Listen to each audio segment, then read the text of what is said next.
जीव मात्र की 5 पत्नियां हैं। ये 5 पत्नियां 5 विषय, शब्द, रूप, रस, गंध और स्पर्श, ये 5 विषय 5 पत्नियां हैं जो कि जीव मात्र को संसार में बांधे रहती है। प्रहलाद जी इन 5 विषयों की व्याख्या कर रहे हैं। प्रहलाद जी कहते हैं, प्रभु मेरी जीव मुझे स्वादिष्ट स्वादिष्ट रसों की ओर आकर्षित करती है। मेरी त्वचा कोमल कोमल स्पर्श सुख की ओर मुझे आकर्षित करती है। मेरे कान मधुर मधुर संगीत की ओर मुझे आकर्षित करते हैं। मेरी नाक भीनी भीनी सुगंध की ओर मुझे आकर्षित करती है। मेरे नेत्र सौंदर्य की ओर मुझे आकर्षित करते हैं। हे नाथ, मेरी ऐसी दशा हो रही है जैसे किसी व्यक्ति के 5 पत्नियां होवें और वो 5 पत्नियां रात्रि में शयन करने के लिए उस पति देव को अपने अपने कक्ष में खींचे। एक पत्नी एक हाथ पकड़ खींच रही है, एक पत्नी दूसरा हाथ पकड़ खींच रही है, एक पत्नी टांग पकड़ खींच रही है, एक पत्नी दूसरी टांग पकड़ खींच रही है और एक पत्नी बाल पकड़ खींच रही है। वो दशा मेरी हो रही है। ये 5 पत्नियां शब्द, रूप, रस, गंध और स्पर्श मुझे अपनी अपनी ओर आकर्षित कर रही है। प्रहलाद जी नरसिंह भगवान को उलाहना देने लगे, कहने लगे, प्रभु आपने संसार को इतना सुंदर क्यों बनाया? आप कहते हो कि संसार का मोह त्याग करके मेरा भजन करो, लेकिन हम आपका भजन करें तो कैसे करें? क्योंकि आपने संसार को इतना सुंदर बनाया है। इस संसार में हमारा मन आसक्त हुए बिना रहता ही नहीं है। उलाहना देने लगे, प्रभु आपने संसार को इतना सुंदर क्यों बनाया? यदि संसार को इतना सुंदर नहीं बनाते तो हमारा मन संसार में आसक्त नहीं होता और हम निरंतर आपका ही भजन करते रहते। नरसिंह भगवान प्रहलाद जी को समझाते हैं, बेटा प्रहलाद, मैंने संसार को इतना सुंदर इसलिए बनाया है, इस संसार के विषयों का निर्माण मैंने इसलिए किया है कि सभी मनुष्य इन विषयों का उपभोग करके सुखी हो गए। मैंने सभी मनुष्य को सुखी करने के लिए इनका निर्माण किया है। यदि मनुष्य मर्यादा में रहते हुए आसक्ति रहित होकर के इन विषयों का उपभोग करे तो मनुष्य सुखी होवे, लेकिन मनुष्य उल्टा करता है, मर्यादा का उल्लंघन करता है और आसक्ति सहित इनका उपभोग करता है, इसलिए दुखी होता है। इसे मेरा क्या दोष है? मैंने तो सभी को सुखी करने के लिए इनका निर्माण किया था। एक गांव में एक सेठ जी ने एक कुआं खुदवाया। गांव वाले इस कुएं का जल पीते और सेठ जी को खूब आशीर्वाद देते, उनके परोपकारी कार्य की खूब प्रशंसा करते। एक बार एक छोटा सा बालक खेलता खेलता उस कुएं के पास गया, कुएं में गिर गया, डूब गया और डूब कर मर गया। और उस बालक का पिता उन सेठ जी से लड़ने के लिए पहुंच गया, तुमने कुआं क्यों बनवाया? यदि तुमने कुआं नहीं बनवाया होता आज मेरा बालक इसमें डूब करके मरता नहीं। अब जरा विचार करो, उन सेठ जी ने किसी के बालक को मारने के लिए कुआं बनवाया था? वो बालक उसमें डूब कर मर गया, ये अच्छा तो नहीं हुआ, लेकिन इसमें उन सेठ जी का क्या कसूर है भाई? इस प्रकार ये संसार भी एक कुआं है। इस संसार के कुएं का निर्माण उस परमात्मा ने किसी को डुबोने के लिए नहीं किया है, बल्कि इस कुएं का जल विवेक पूर्वक पी करके सुखी होने के लिए किया है। प्रहलाद जी प्रार्थना करते हैं, प्रभु आपने संसार को इतना सुंदर तो बना दिया, अब हमारा मन इन संसार के विषयों में आसक्त ना होवे, इसके लिए हम क्या करें? नरसिंह भगवान समझाते, बेटा प्रहलाद, तुम्हारा मन संसार के विषयों में आसक्त ना होवे, इसके लिए मैंने इस संसार में 2 अमृत रखे हैं। इन अमृतों का यदि तुम पान करोगे तो तुम्हारा मन संसार के विषयों में आसक्त नहीं होगा। और ये अमृत मैंने संसार को निःशुल्क दिए हैं, मैंने इनका कोई शुल्क नहीं लिया। ये अमृत है नामामृत और कथामृत। मेरे नाम रूपी अमृत का तुम पान करोगे, मेरे कथामृत का तुम पान करोगे, तो तुम्हारा मन संसार के विषय में आसक्त नहीं होगा। प्रहलाद जी महाराज प्रार्थना करने लगे, हे प्रभु, मैं अभी झंझटों से थक गया। नरसिंह भगवान कहते हैं, चल मेरे साथ में, मैं अपने साथ में अपने वैकुंठ धाम में ले चलूं तुझे, चल मेरे साथ। प्रहलाद जी कहते हैं, प्रभु मैं इतना स्वार्थी नहीं जो आपके साथ में अकेला चलूंगा। ये मेरे जितने बाल मित्र हैं इन सबको मैं अपने साथ में लेकर के चलूंगा। मात्र अपना कल्याण करने वाला तो स्वार्थी, लेकिन अपने साथ में जो भी आवे उन सभी का उद्धार करे वो महान वैष्णव। प्रहलाद जी महाराज सबकी मुक्ति चाहते हैं, इसलिए सबको अपने साथ ले जाना चाहते हैं। प्रहलाद जी के संसर्ग में आने वाले का सभी का उद्धार हो गया था।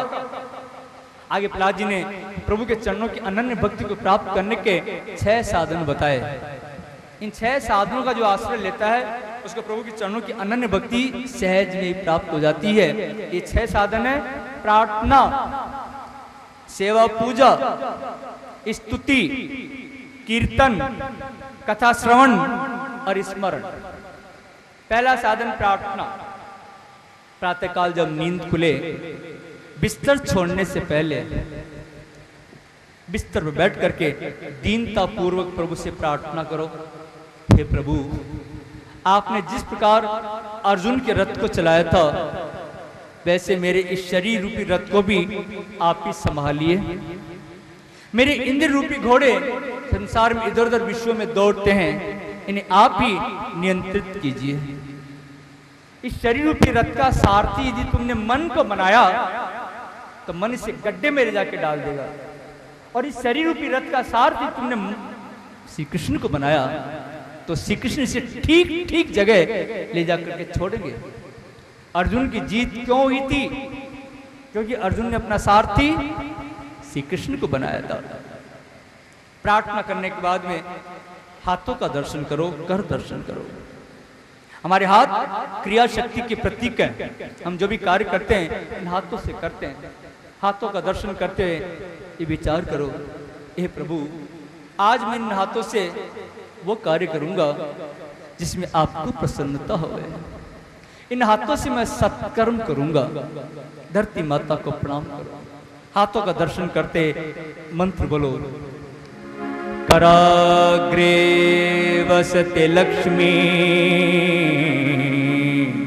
करमूले सरस्वती,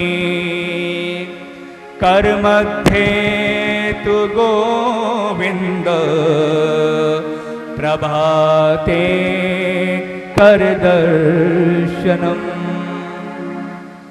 लेकिन आजकल तुम देखते हैं लोग सुबह उठने के बाद में कर दर्शन नहीं करते हैं, बल्कि कप दर्शन करते हैं।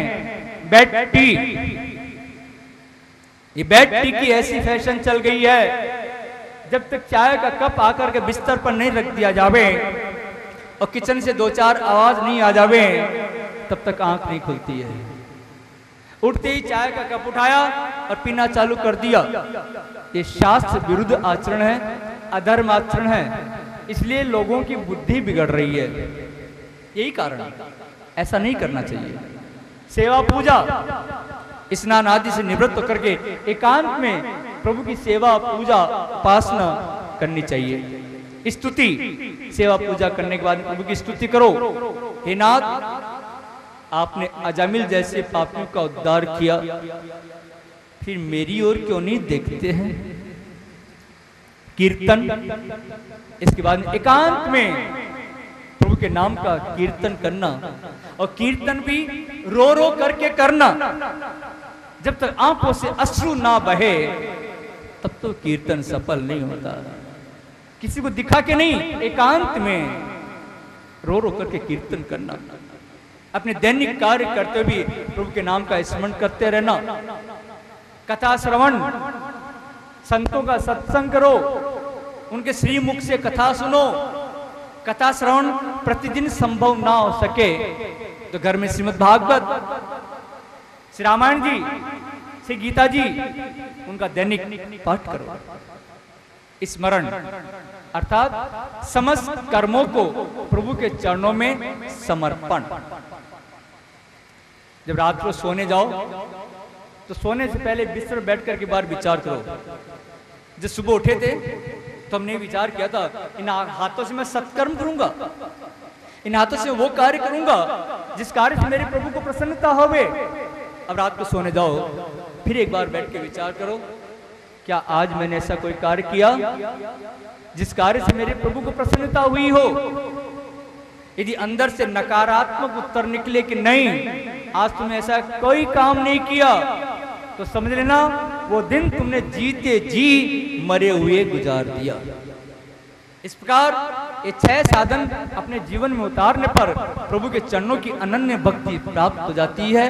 ये जीव जो चाहता है वो कभी नहीं होता है, होता वही है जो मेरा गोविंद चाहता है। इसलिए प्रभु से कभी कुछ मांगना मत, भक्ति के बदले में गोविंद से कुछ मांगना मत। यदि गोविंद से कुछ मांग लिया तो व्यापार हो जाएगा, लेन देन हो जाएगा। गोविंद के दरबार में जाकर के व्यापार मत करना, लेन देन मत करना, खूब भक्ति करना, खूब प्रेम करना, निष्काम बदले में मांगना मत, उसको अपना ऋणी बनाओ। प्रहलाद जी महाराज भी निष्काम भक्त थे। देखिए प्रहलाद जी महाराज को नरसिंह भगवान वरदान मांगने के लिए कहते हैं, बेटा प्रहलाद चाहे तेरी इच्छा नहीं है लेकिन मुझे प्रसन्न करने के लिए कुछ तो वरदान मांग ले। ठीक प्रहलाद जी कितना सुंदर वरदान मांगते हैं। प्रहलाद जी कहते हैं प्रभु मुझे वरदान देना चाहते हो तो एक ही वरदान दीजिए, इस संसार का कोई भी सुख प्राप्त करने की इच्छा मेरे मन में जागृति ना होवे। किसी प्रकार का इंद्रिय सुख प्राप्त करने की इच्छा मेरे मन में जागृति ना होवे। हे प्रभु ऐसी कृपा करना, मेरे पिता ने बहुत पाप किया है, मेरे पिता की दुर्गति नहीं होनी चाहिए, मेरे पिता की सद्गति हो जानी चाहिए। नरसिंह भगवान कहते बेटा प्रहलाद तेरे पिता को सद्गति देने की सामर्थ्य मुझ में नहीं है। तेरे पिताजी ने इतना पाप किया है कि मुझ में भी सामर्थ्य नहीं है कि मैं तेरे पिता को सद्गति दे सकूं। अरे प्रहलाद तेरे पिता की सद्गति तो तेरे ही पुण्यों के प्रताप से हो चुकी। तू एक पिता की बात करता है? तेरे जैसा बालक जिस वंश में जन्म लेगा उसकी तो 21 पीढ़ियों का उद्धार हो जाएगा। माँ की 7 पीढ़ियां, पिता की 7 पीढ़ियां और ससुर की 7 पीढ़ियां, इन 21 पीढ़ियों का उद्धार हो जाता है जिस वंश में प्रहलाद जैसे बालक का जन्म होता है। बेटा प्रहलाद मैंने आज तक किसी दैत्य को अपनी गोद में नहीं बिठाया, लेकिन आज तेरे जैसे भक्त के कारण मुझे तेरे पिता को अपनी गोद में बैठाना पड़ा। माता पिता यदि दुराचारी होवे और उनका पुत्र सदाचारी होवे तो उनकी सद्गति हो जाएगी, उनका उद्धार हो जाएगा। लेकिन माता पिता सदाचारी होवे और उनका पुत्र दुराचारी होवे तो उनकी दुर्गति तो निश्चित है। इसलिए माता पिता के सिर पर अपने संतानों की बड़ी भारी जिम्मेदारी है। यदि वो अपने बालकों को संस्कारी नहीं बनाएंगे, उन्हीं के बालक उन्हीं के बैरी बन जाएंगे। सुखदेव जी महाराज वर्णन करते कि राजन भगवान के दंड में भी करुणा है, वो जिन दैत्यों को मारते हैं उनका उद्धार भी करते हैं। प्रहलाद जी ने अपने पिता का अग्नि संस्कार किया, तब ब्रह्मा जी ने प्रहलाद जी का राज्याभिषेक किया। इस प्रकार नारद जी ने प्रहलाद जी कथा युधिष्ठिर को सुनाई। नारद जी ने देखा युधिष्ठिर के मुख पर कथा सुनने के बाद भी प्रसन्नता नहीं है, उदासी छाई हुई है। नारद जी युधिष्ठिर से पूछते हैं राजन तुमने प्रहलाद जी कथा सुनने की इच्छा प्रकट की, मैंने तुम्हें प्रहलाद जी कथा सुनाई, फिर तुम्हारे मुख पर प्रसन्नता क्यों नहीं है, ये उदासी क्यों छाई हुई है? युधिष्ठिर कहते हैं महाराज मुझे मनुष्य का जन्म मिला, मैं संसार में आया, संसार में आने के बाद मुझे प्रतिष्ठा मिली, धन मिला, परिवार मिला, राज्य मिला, सब कुछ मुझे मिला, लेकिन मैं प्रभु को नहीं प्राप्त कर सका। जब प्रहलाद जी ने मात्र 5 वर्ष की आयु में प्रभु को प्राप्त कर लिया, इसलिए मुझे दुख हो रहा है। मुझे जीवन तो मनुष्य का मिला, लेकिन मेरा जीवन पशुवत बीत गया, इसलिए मुझे दुख हो रहा है। इस जगत की मान प्रतिष्ठा, धन, परिवार, विद्युता अंतिम समय में कुछ काम नहीं आते हैं। इन सब के होते हुए यदि मन प्रभु के श्री चरणों में लगा हुआ नहीं है, इन सब का होना नहीं होना बेकार। गोस्वामी जी ने मानस में लिखा है, राम विमुखी, राम विमुखी संपत्ति प्रभुताई, राम विमुख संपत्ति प्रभुताई, जाहि रही तारी विनु पाए, जाहि रही पाए विनु पाए। नाम विमुख संपत्ति प्रभुताई, जाई रही पाई बिनु पाई। खूब धन संपत्ति, मान प्रतिष्ठा, विद्वता, परिवार, सब कुछ संसार में आकर के प्राप्त किया, लेकिन मन प्रभु के श्री चरणों में लगा हुआ नहीं है, उसका होना नहीं होना बेकार। जाई रही पाई बिनु पाई, उसका होना नहीं होना बेकार। एक बार एक नाव में कुछ विद्वान बैठ करके कहीं जा रहे थे। बातों ही बातों में विद्वानों ने उस नाविक से पूछा, भैया तुम कहाँ तक पढ़े लिखे हो? वो नाविक कहने लगा, भैया कैसी पढ़ाई कैसी लिखाई, मैं पढ़ा लिखा नहीं। अब विद्वान तो विद्वान ठहरे। थोड़ी देर बाद फिर उस नाविक से पूछ लगे, तुम्हें इतिहास की जानकारी है? इंग्लैंड में कितने एडवर्ड हुए हैं जानते हो? नहीं भैया, मुझे इतिहास की कोई जानकारी नहीं है। अरे